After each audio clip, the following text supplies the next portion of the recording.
Hello, good morning. Hi, this is Ben, and welcome to my channel. I am Worthy. It's another Saturday morning, a little bit gloomy today, but I'm here for my weekly, episode. I like to make a little video every Saturday, which is right now. And for this talk, I'd like to talk about a movie that I watched recently. It's called Schindler's List. Some of you may have seen that before. I think it was shown like 2003, so it's about at least 20 years ago. Steven Spielberg, and of course the leading star was Liam Neeson. I was watching some of his action film lately and thought, what were the older movies that he made? And I realized, oh, he was actually in this movie. And, I heard a lot of this movie. I know it's a long movie. Yeah, it took me 2 days to finish it. Anyway, so for those of you who have not seen this movie, it's in black and white. It's about the Holocaust. It's when the German got into Poland and went after the Jews in that area. At first, they put them in a village, a certain block of the city. They let them live there, and eventually they moved them to a concentration camp. And as they were moving them, and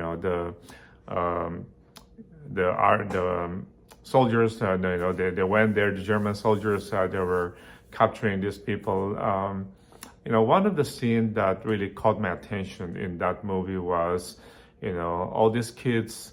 They're probably about 6, 7 years old, and when they were moving people, they were killing people, they were hiding. So it's interesting. Some people hide under the floor. Some people, they were hiding in, looks like an oven, but they're inside. There was another interesting one, was actually a guy who was like taped or strapped underneath the mattress, so, but of course for this guy, they found him and they opened and they shot him also.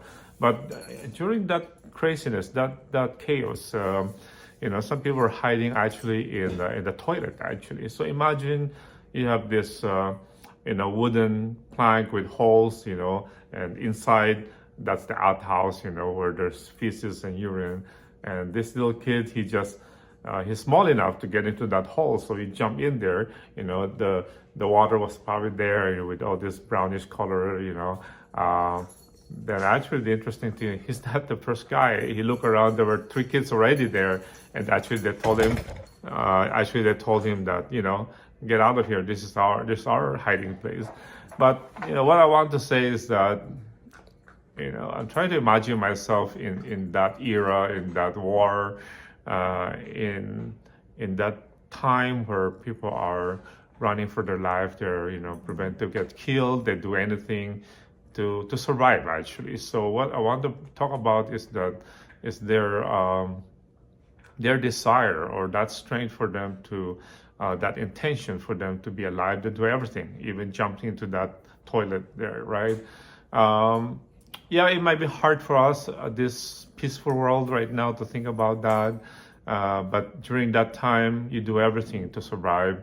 And again, that goes back a little bit to my soul-searching journey. That's why I'm making this video, is that, yes, my life is nothing compared to the life of those people during those times. It's peaceful, but I'm still affected by a lot of crazy things, a lot of negative emotions, things I need to do with work, or things that is happening right now.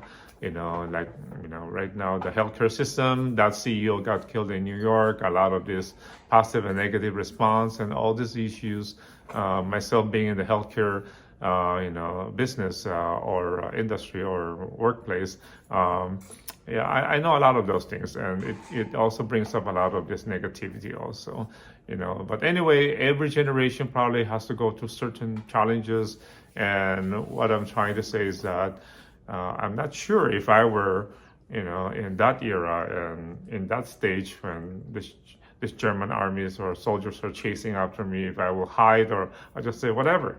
Right. So anyway, it's interesting. It's just something that it just sparked a curiosity in me about how strong they are, that will that they have to survive and do anything, like jump into a toilet, right? And that's a good inspiration for me that, there are other things that I can do that inspires me to stay stronger.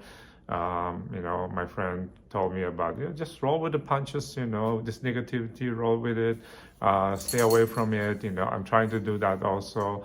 Actually, lately I bought some Chinese book about, how to take care of myself. I'm doing my meditation. I'm using my acupressure points, so helping me with this energy flow, I sleep better. Doing Western medicine for all these years, Western medicine is really disease care and not health care. Yeah, when we talk about prevention in Western medicine, it's all about, go get your eye exam, go get your Cologuard colonoscopy, go get your mammogram, breast exam, pap smear.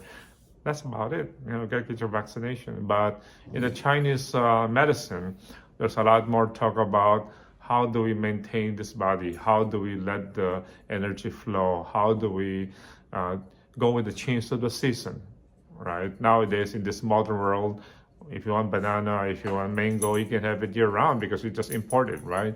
But that's not the really best thing because there's a lot of preservatives, a lot of these changes compared to the old days, or even now, if you go to the Philippines, if you want mango, May, that's the best time. After that, if you go there now in December, they say, no, sorry, no mango because it's not in season, right? But anyway, so some food for thought for this weekend. Again, until we meet again, take care, be safe, and namaste.